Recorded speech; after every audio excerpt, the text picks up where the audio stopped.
jumping spiders! Hey lovely person, welcome to Salty Day Magic! Today I want to talk to you a little bit about some pros and cons of keeping a jumping spider as a pet. So if you are, for example, interested in getting a jumping spider, but you're like, should I do it? Should I not? Is it a good decision? Spoiler alert, yeah, get a jumping spider, they're very cool. But anyway, I still want to give you some pros and cons, and I have hair in my mouth, and just talk to you a little bit about these things, so maybe you can consider certain points. Anyway, remember that this is completely my personal experience, so just keep that in mind. But I'm still hoping that this helps you in some way when it comes to your maybe decision making. And if you are not really interested in getting a jumping spider, or if you already keep jumping spiders, I still invite you to watch this video and maybe share your opinions with me down in the comment section, so we can have a conversation about what do we think about jumping spiders. Anyway, I just hope you have a nice time. That's all. Just chill and have a nice time. Oh, also remember I have an Instagram where I post daily jumping spider content in saltyday.magic with K in the end. Go follow me there, and now we can get into the video.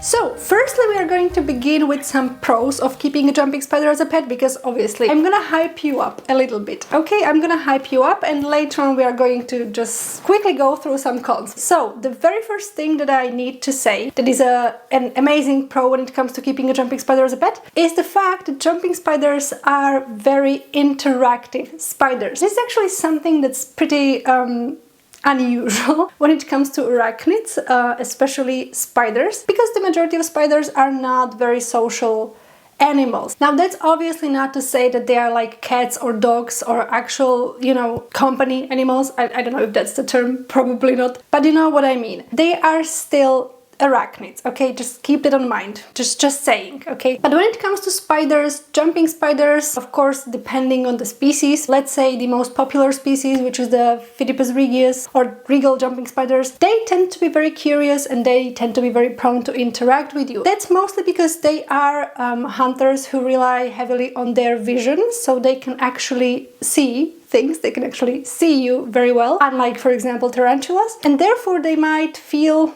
like they want to explore you. It sounds a little bit weird, but you know what I mean. However, that's not always the case, okay? I'm just going to say it again, and sorry, I might be a little bit annoying with that, but they are not always gonna want to interact with you, okay? And you need to respect your spiders. You need to respect the fact that they are not always going to be in a mood to walk over your hand and to interact with you and come out from their hammocks, enclosures, etc. Respect your spiders, okay? However, they are very likely to tolerate you and tolerate handling and not get too stressed about it, is what I'm saying. Moving on, let me mention the fact that they are not really expensive animals. Now, of course, it heavily depends on where you're located and what type of spider you're getting, so what species you're getting. Of course, there are some species of jumping spiders that are very rare, and therefore the price might be a little bit higher, they might be on a much pricier side of the spectrum, if you will. However, let's talk about the most popular and most commonly accessible species of jumping spider, which is the Phidippus regius or regal jumping spider. So for example, Phidippus regius slings tend to cost around 15 euros from what I have seen and from my experience. Also, I forgot to mention that the price also depends on whether you're getting a sling or an adult spider. Now let's go back. So the sling that I got from an expo cost me 15 euros, and actually now that I remember, because I got a male sling, it was a confirmed male, and it cost me 15 euros, but I believe the vendor was selling females, confirmed females, for I believe 25 or something like that. So I guess it also depends on the gender of the spider. Anyways, it's so chaotic, y'all. But these are the prices in the area where I'm located. For those of you who didn't catch it, I live in Slovakia. Now, the other sling that I got, it was from a different vendor. The sling cost around 18 to 20 euros, I believe, if I'm not mistaken. So, as you can see, the prices are kind of like similar for these slings. However, I'm not really sure how much the adult Phidippus regius cost, because to be honest, when I was at that expo where I was planning on getting my first spider, I intentionally wanted a jumping spider sling, so I wasn't really looking at the prices for the adults. I wasn't even checking adults very much. because I just wanted a sling. Yeah, so there's that. And I believe the other vendor that I got another spider from, they are mostly selling slings right now, so I'm not sure about the prices for an adult jumping spider. But my point is, 15 euros for a sling is a very low price in my opinion. And lastly, when it comes to the costs of the actual husbandry, so the actual care for these jumping spiders, it's also not at all expensive, because the only thing they basically need is some sort of a small-ish enclosure. We are going to talk more about the enclosure in a different video, depending on the size of the spider. Slings are in the smaller enclosures, and as they grow you rehouse them into a little bit of a bigger kind of enclosures. They don't even really need substrate as such. You still can provide them with a substrate, but why do I say they don't need it? Because I, for example, kept my regal jumper with just a paper towel on the bottom for a long time. I have switched that to a substrate. Now he has a coconut fiber substrate, but let me tell you that he doesn't like it. He literally hates it. He just avoids walking over it. He hates to touch the coconut fiber substrate. So there is that. Just saying, you can buy them a substrate, but you don't necessarily have to. Also, I have seen some pretty cool sick enclosures on Etsy that are completely decorated and they do not use substrate, so I guess that's fine. Now, of course, you can spend some money on enrichments for the enclosure, because the jumping spiders like to climb on things, jump on things, stuff like that. That's another kind of a topic, because you can technically make some yourself, or you can really go DIY about it. You can also get some. To be honest, here where I'm located, it's a little bit of a difficult task to get these things from like vendors and such, because I have seen some cool stores on Etsy, but they are overseas and the shipping the shipping is way more expensive than the little like hides and stuff. So like, no, not doing that for now. But anyways, you can always, adjust financially and make it work without spending too much money on it. And lastly, when it comes to feeders, also nothing too crazy, nothing too expensive. So that would be about the cost of a jumping spider. Now, moving on and kind of like relating it to what we were just talking about, they have relatively easy care. So as I told you, basically I'm not going to be repeating myself here. The enclosure can be really simple, the enrichment can be really simple, the feeders are really simple to get as well. The jumping spiders, basically all they need... Okay, I need to make a side note here. It depends on species, because some species, for example, require like more humidity or more warmth or something like that. Like you always need to do your research about the species of jumping spider that you are getting. Please always do your research. But mostly they do not need much, like they do not really need some crazy lights or anything too special, really. Just what I was talking about a moment ago. And when it comes to, for example, feeding them, it depends on how big the spider is. So slings eat more frequently meaning like every other day. Sometimes you can drop them a fly every day, but I would go with every other day. And adults are supposed to eat a little bit less frequently. I don't keep adults yet. I have little slings and I kind of helicopter parent them, but it's not that much of a big deal, you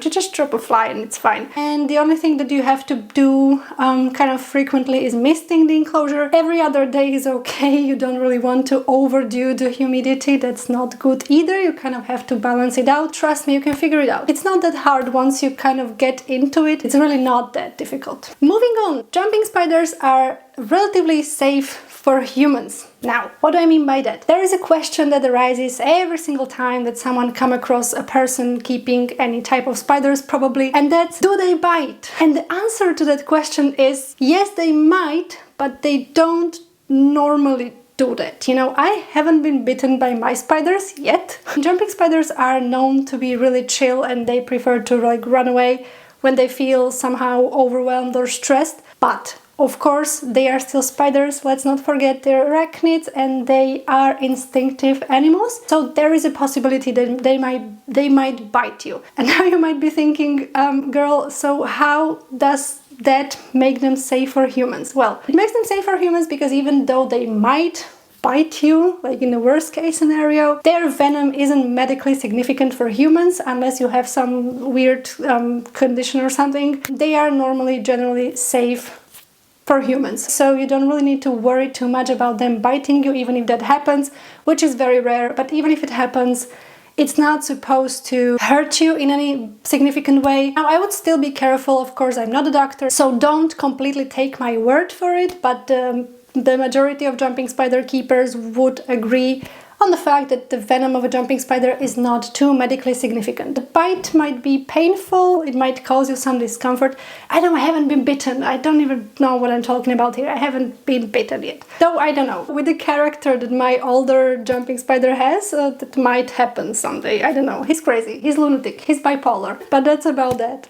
And the last but definitely not least pro I quickly want to touch on is the fact that jumping spiders have a great educational value. What I mean by that is that they are very active, meaning you can really observe them, you can learn a lot about them, you can learn a lot about their behavior. And they are an incredible entry point to arachnid world, because even if you are afraid of spiders, jumping spiders can at least spark your interest a little bit. At least this is what happened in my case, but more about that in a different video. But yeah, you can really learn a lot about them, and through them you can kind of like get into the world of arachnids, and it's all very interesting, it's very enriching, and it's very, you know, life changing.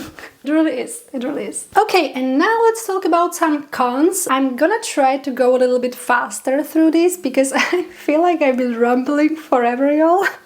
I'm sorry about it. But yeah, you know, to balance it out, let's talk about some cons. Let's begin with the very first thing that I consider a huge con, and that is an incredibly short lifespan of these pretty little animals. It's something that I'm dreading so bad, like you don't even, you can't even imagine. Like, I get emotionally attached super quickly, super intensely, and I love my spiders so much. Like, I actually love them. I see them as you know, unique living creatures. I don't really see them as a collection, and them having such a short lifespan is really heartbreaking, not gonna lie. So what do I mean by incredibly short lifespan? Normally jumping spiders tend to live from 1 up to maybe 2 or 3 years, of course, depending on the spider's health, depending on the care, depending on the species probably, and depending of their gender. So male jumping spiders live shorter, which is even more heartbreaking because my sweetest jumper is a male. But yeah, male jumping spiders tend to live around 1 year,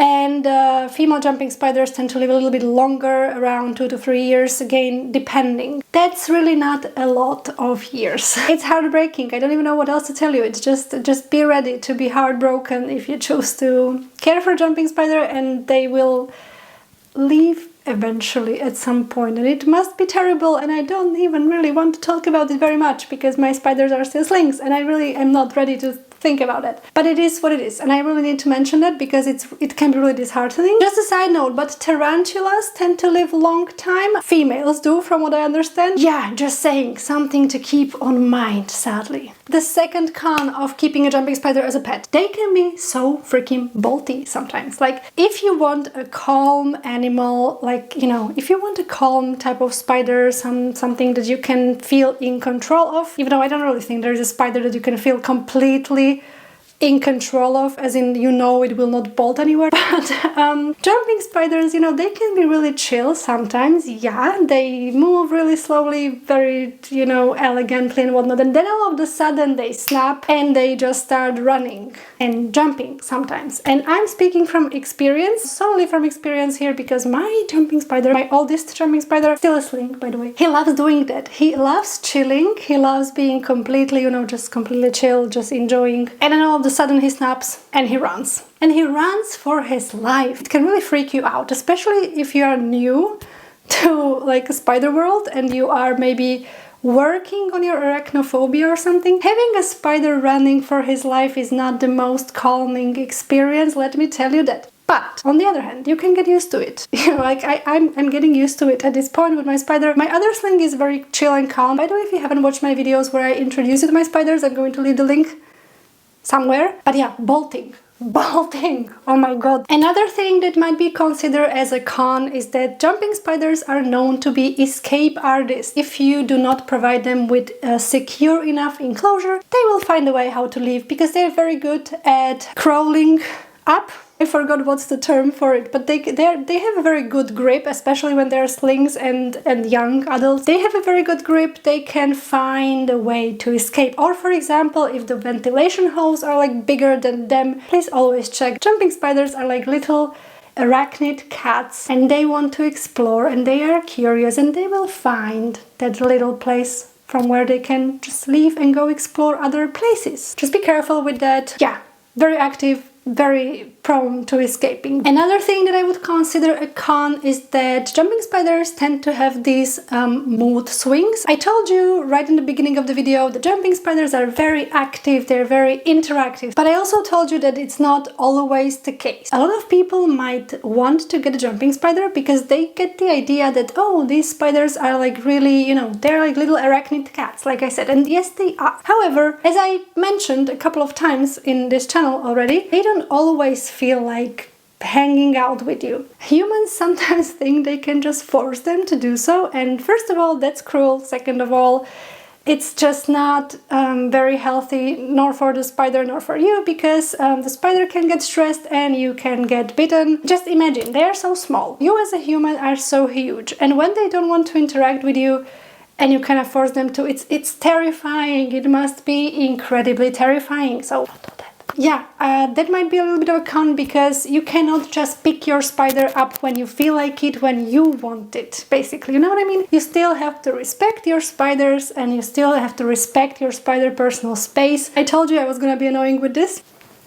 But yeah, I really want you to know that. I really want you to keep that in mind, okay? Always respect your spider. And if you are not really up for that, if you think that you cannot really handle respecting a spider, then just don't get the jumping spider, okay? Just don't get them just because you want to take, I don't know, sweet pictures and videos of them, because there are gonna be days when they are not gonna want to interact with you. That being said, let's go for the last part, and that's the fact that jumping spiders are really fragile little beings. I mean, of course, they are small, they are spiders, I mean, of course, but I still wanted to include it here because I have actually had people ask me before, and this is like I actually had people asking me that. How do you not accidentally hurt your spiders? And I was like, because I'm careful around them. But apparently for some people that's like not a default or something, and if you think that you cannot really handle staying calm around the spider, or if you don't think you can really keep an eye on it when you take it out from the enclosure or something, you might want to reconsider getting a jumping spider, because yeah, they are fragile and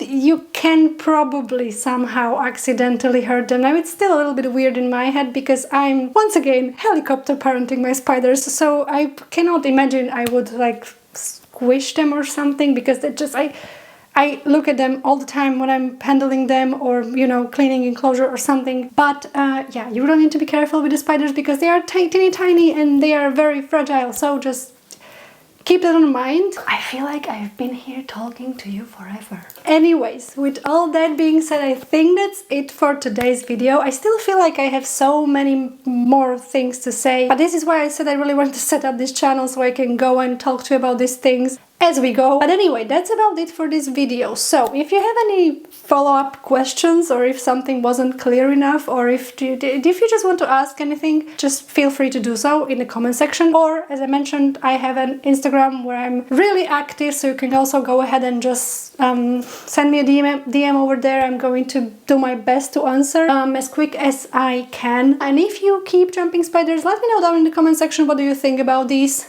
Pros and cons, do you agree with them? Do you not? Is there something I maybe forgot to mention? I mean, there probably is.